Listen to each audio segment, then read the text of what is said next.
from the studios of Clean Fuels Alliance America, this is the Better, Cleaner, Now podcast.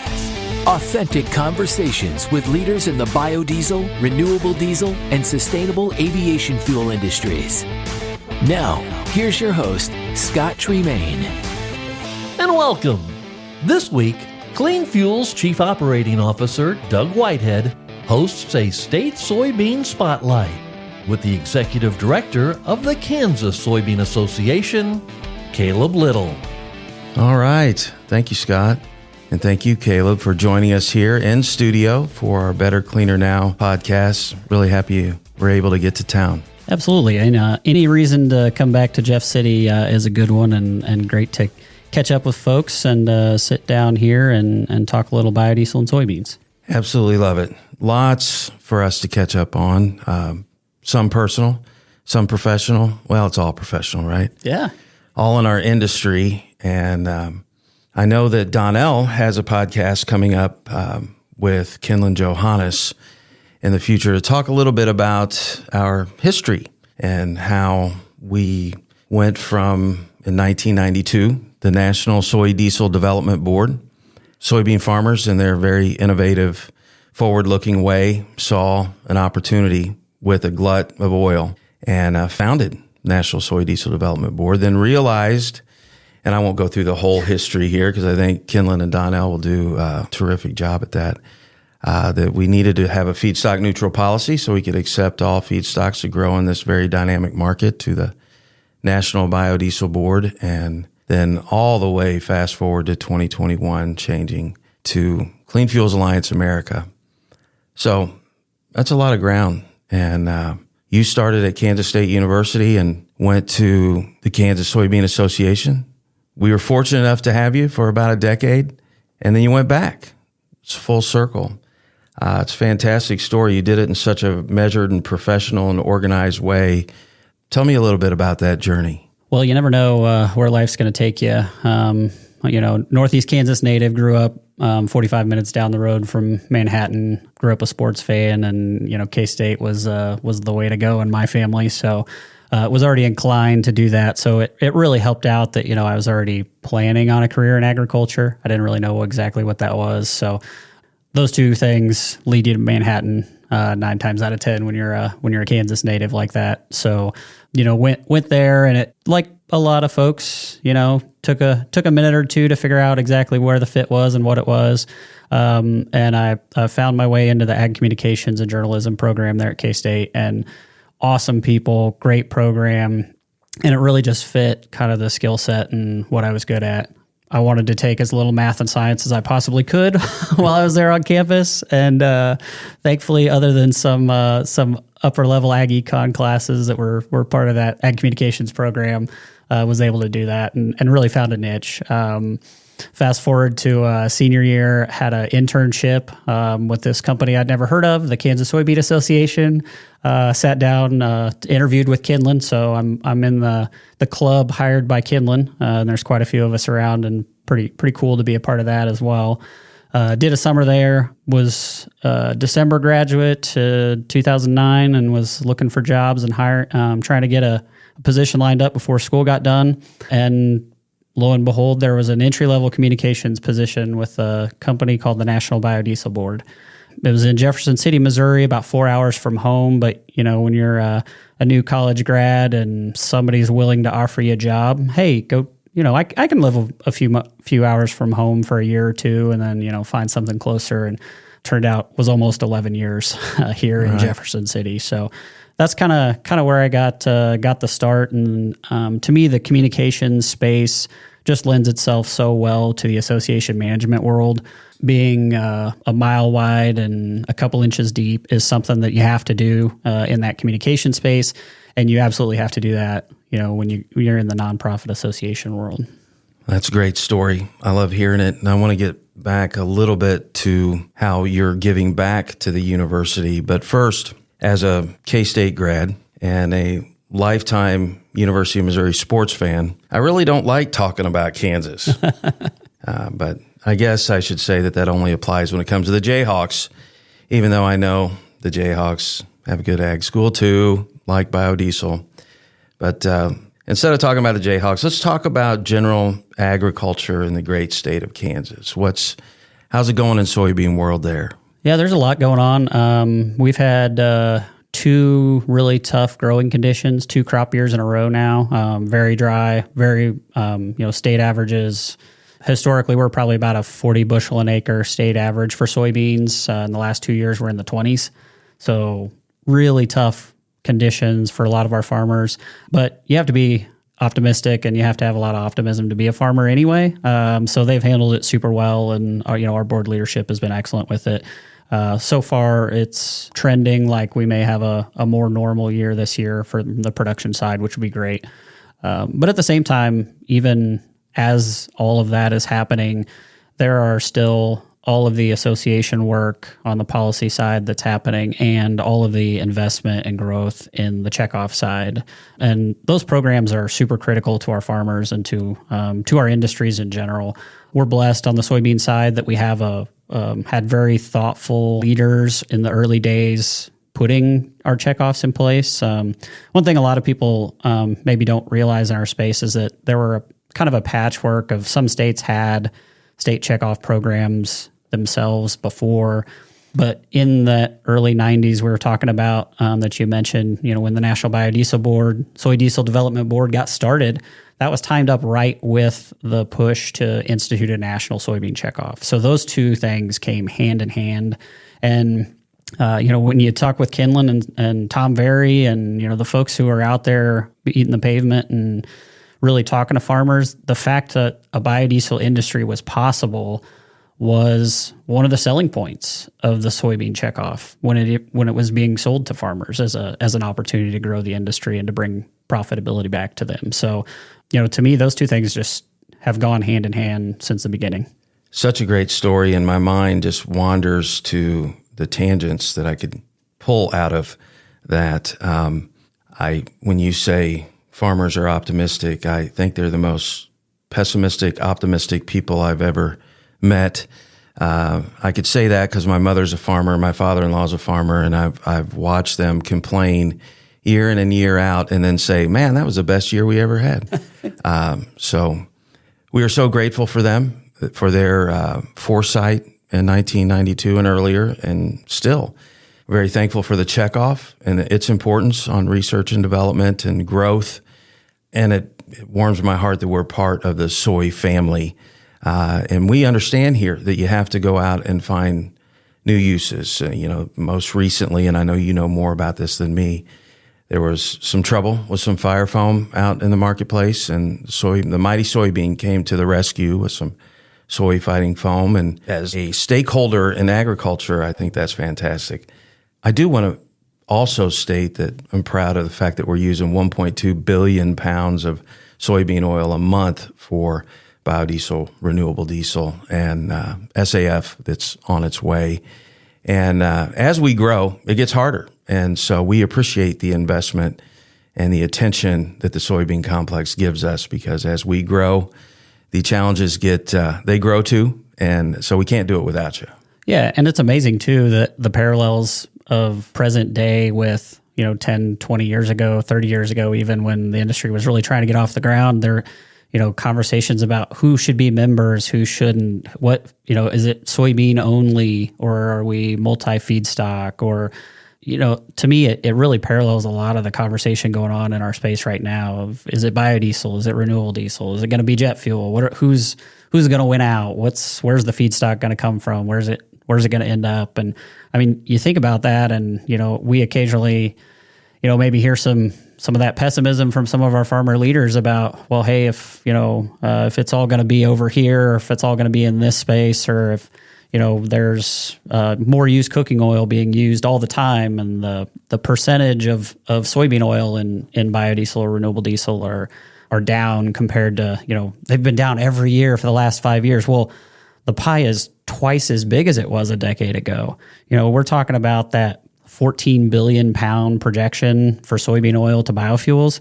10 years ago, it was 5. That's crazy to me. So, I always just try to, when I'm talking with a farmer or talking to somebody in the industry that, is concerned about that, it's like, you just have to you have to step back every once in a while and look at the big picture and see how far we've really come. And the growth potential forward is amazing, but don't get too caught up in the challenge and what's in front of us right now, because it's hard and it's always got to be hard. It always has been hard, So to me, though, this industry has a playbook for growth and a pretty darn good track record of it. I love those numbers. Glad you said them. My new least favorite saying is, Doug, if you're explaining, you're losing. And we have a lot of explaining to do. And it's a positive explanation because it's a great story.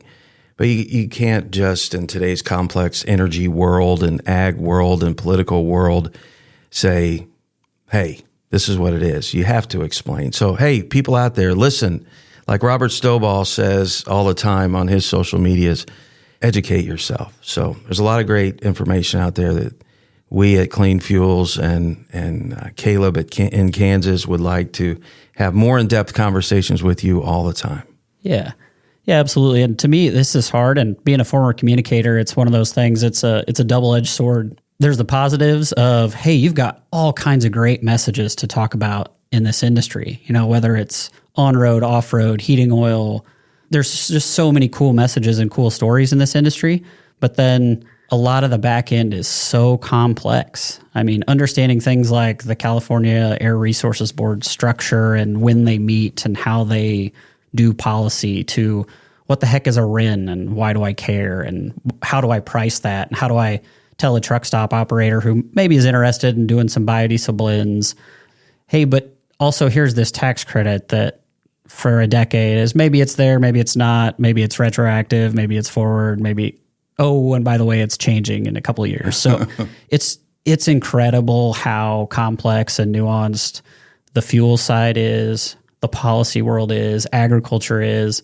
So it is a challenge for sure. But to me, like you said, the stories are there, the positives are there. You just have to take time and try to get the message out to people. You're listening to the Better, Cleaner, Now podcast. Well, welcome back. Thanks for sticking with us, everybody. And I'm here with Kaleb Little, Kansas Soybean Association CEO.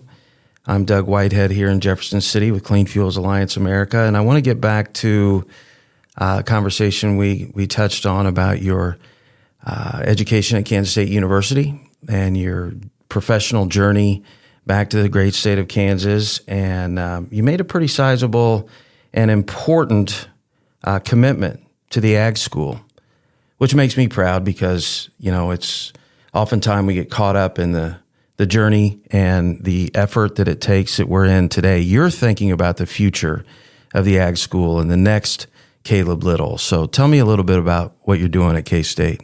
So the Kansas Soybean Commission has long been a major supporter of the K-State Ag Department. A big portion of what we do in the checkoff space. So it's obviously those are research, education, promotion, market development are kind of the main tenets of that checkoff program. So agronomy research, especially at K-State, has, they're the land grant institution in the state. So, they've got some of the best and brightest in the world in that space. So we were fortunate. We had some reserves and had an opportunity to do kind of a one-time big impact type of project. And we've been our commissioners, our farmer leaders had been searching for some opportunities there for a while. And with some transition at the university level, super excited that the university president, the number one guy, there was some transition, got a new one hired there a couple of years ago. And he's an Aggie. So he was a dean of the College of Agriculture at his previous stop. So the timing was just perfect. Land grant institution, agriculture focused, leadership at the very top, have really good faculty and really good programs, but the facilities on campus were just not up to par with our peers. The Purdue universities, the Iowa States, NC States, those types of schools. So the ag industry in the state of Kansas came together and said, hey, we've got to fix this. There was an opportunity for some federal matching dollars as well. So tied that together. And so we put together our biggest single contribution or single project in Kansas Soybean Commission's history. $4 million contribution to that Ag Innovation Initiative at K-State. So breaking ground, there are buildings already going up. So it's on an awesome, super aggressive timeline too. So, but like you said, it's the ongoing research that's a right now, right here, solving problems for the next 5-10 years like that, getting it back to the farm, but really investing in the institution itself when we had the opportunity was something that our farmers were really excited about doing. Terrific story, and I like hearing you mention the other ag universities too, because there's nothing like a little competition that lights a fire under someone to say, "Hey, we got to get up to par, and we got to beat them." So wish K-State the best in that, and thank you and the Kansas farmers for that foresight. So it's great stuff. Back to Clean Fuels and what's happening in Kansas and how that all relates. I know we've all talked about soybean crops, past, present, future. We talk a lot about export, talk a lot about glut of protein with all the soybean oil we're using, but we still export more beans than we crush in the United States. And I know that we at Clean Fuels have focused a lot on crush expansion, and Kansas has some news there. What's going on? Yeah, Kansas is in a pretty unique space. So we're not an Iowa or a Missouri that has a dozen biodiesel plants or ton of facilities. We've got some really exciting variety right now. So we've got 3 crush plants, soybean crush plants in the state, and just this past year, announcements for 2 more. One large full scale, one smaller kind of specialty crush out in western Kansas. Which will be able to take some other oilseed crops, so maybe some canola and other things like that, which are exciting for the biofuel space. So we've got those crush plants. We've got a new crush plant coming online. We have a renewable diesel plant as well in western Kansas, Seaboard Energy. They've been great partners.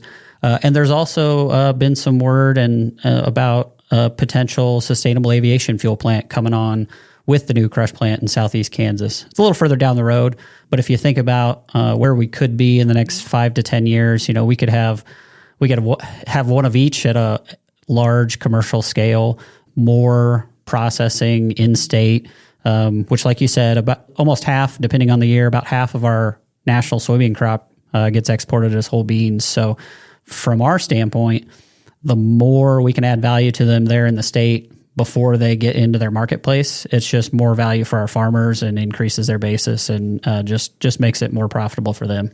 Again, great stuff, because these projects don't happen overnight, and legislation doesn't happen overnight. I know we're driven a lot by federal policy, but development takes time, effort. So glad everybody's talking about it now for the future. But state policy, We've seen legislation pass in one session, which is very rare, and some very important, meaningful legislation has taken 3 or 4 or 6 or 8 years. So there's been some progress in the state of Kansas with some state policy. Yeah, we had some conversations and had a couple of hearings related to biofuels policy a little bit late in the legislative session this year. But to me, it's a good thing that those conversations are happening. We actually got a House Tax Committee to say, "Hey, we don't really have time for that this year, but I like that. Come back to us, please." So that in itself says, "Hey, we're going to be there next year for sure." So if they're going to give us that opportunity instead of just no thanks, it's very important. Exactly. Yeah. So and to me, it's you don't really think about it, but Kansas is an oil state too. Yep. We've got quite a bit of petroleum production and exploration and drilling and those types of things too, and so it's maybe a little bit different than some of our other Midwest states as far as that goes, which has probably slowed down our, state policy progress as far as that goes. But still a lot of volumes getting used in the state. And obviously that production's there and the need's there. And we're going to have a whole lot more soybean oil here in the near future in the state as well. So you talk about Kansas being an oil state as well. Many years ago when people would ask me what I do for a living, and again, if you're explaining, you're losing. Talk about, well, I work in an industry where two of the biggest lobbies on the planet are agriculture and oil, and not often do they like each other. And here we are in 2024, and I see a lot more like there. We still have our challenges, but there's been a lot of collaboration with those two industries recently, and I look forward to more of that going forward. When we talk a little bit about policy and we talk a little bit about soybean checkoff, I want to be clear that they're different, right? So on the association side in the soybean complex, you look at legislation and education so that we can improve the return for soybean farmers through these investments. On the checkoff side, we look at research, development, education, and there's a wall there, and they work very nicely together. So just want to be clear that synergy is very important, and the distinction is important, and they work very well together. That's right. That's one we very often have to explain those differences, and on its face it maybe doesn't matter to the average farmer or to the average consumer or industry person, but down at the farm level and at the operations level, it is very important because even though that national checkoff program is all farmer dollars, there's no taxpayer dollars associated with that. It was a federal program, so a law was passed to put that in place. It was farmers that lobbied for it, so they said, "Hey, put this on us." So, but still, because it is that federal program and through those national laws, there are very strict and very important compliance pieces to make sure that none of those dollars on the checkoff side are used for any of the lobbying or membership. And again, folks out there listening, and I know there's millions of you, please contact us to get into that explaining part of all of this, because there's really so many great stories and so many stories of success and returning value to the farmer, to the biodiesel, renewable diesel investor and producer. So I know we have lots more to talk about, but I kind of want to give you an opportunity to close us out. I will first say we're in this for the long term, and we're in this to follow the science. We're not here to greenwash. We're here to actually use products that agriculture provides and UCO provides, animal fats, et cetera, all the feedstocks, because we actually want to make a difference in carbon reduction, clean air. And we know that we can do that faster than anybody else today. Start using our fuels today. We make a difference today. We are for innovation, as I've often said. I don't know what's coming down the pike 3 years, 5 years, 10 years from now, but please, folks, keep innovating. In the meantime, take a look at us. Look at the science and look what we've done, and trust and that we're going to keep working hard to decarbonize, provide value to farmers, provide economic development in the Midwest, et cetera. The checkoff is such a big part of that, Kaleb. So if you don't mind me asking you to just close out with your experiences of the checkoff successes and the importance of the strength for education and advocacy, and where you think we're going in the future. It's pretty amazing to me what a group of focused, like-minded individuals who are driven and aren't afraid of a little hard work can get done. We host some international trade teams and some really high-level folks from industry from other countries on a pretty regular basis as part of some of our other work in international market development. One of the things they're always they ask the most questions about, and they're the most envious of, is how in the world does this checkoff program work? What is this? How do you get all of the U.S. soybean farmers bought in, and this structure that gives the farmers the leadership and the voice and the ownership of what they're going to do with their dollars, and doing what's in the best interest of their neighbors? They're always just blown away by it. And it just doesn't even register to some folks from other countries like that, because it really is unique. And it is something that, we would not be where we are as an industry, as a soybean industry, as a biofuels industry without it. There's no way we would have gotten there. This industry created itself out of nothing 35 years ago, essentially. Right. But it was focused. It was getting your hands dirty and doing what needed to be done. And to me, that's soybean farmers. That's U.S. farmers in general. So it may feel like at times, hey, maybe we're a little stuck in the mud, or hey, it's not happening as fast as I would like it to, or, there's challenge after challenge, year after year. And, you maybe you just feel like, man, this should be easier by now, right? We've been doing this for 15, right. 20, 30 years for some of us. And, it feels like, gosh, it's like 2010 all over again. Like, yep. what are we doing? But if you just step back and look at the big picture at what soybeans have been able to do, how they've been able to grow and expand and be more productive and add more value back to farmers, and how a whole clean fuels industry has grown out of nothing. To me, it's really great perspective, and every once in a while you have to just kind of stop and admire that work that's been done over the years. Well, I have stopped watching you work from our office here in Jefferson City, and I've admired you from afar, and I really am proud of what you and the state of Kansas are doing. Thanks for your partnership. Thanks for all the time you gave us in the past. Look forward to more of it, Kaleb. Thanks for being here. I appreciate that, Doug. Thank you. All right. Thanks, guys. That's going to wrap it up for this week's episode. If you enjoy the show and you've got a moment and can give us a rating, it helps the show grow, and we appreciate that. And if you really want to go for it, just leave us a review. We might just read it here. You can do that wherever you listen to podcasts. And if you have any questions for our experts or a suggestion for future topics or guests, you can email us at podcasts@cleanfuels.org. And join us next week for another episode of the Better, Cleaner, Now podcast. Thanks for listening. Better, Cleaner, Now is a production of Clean Fuels Alliance America.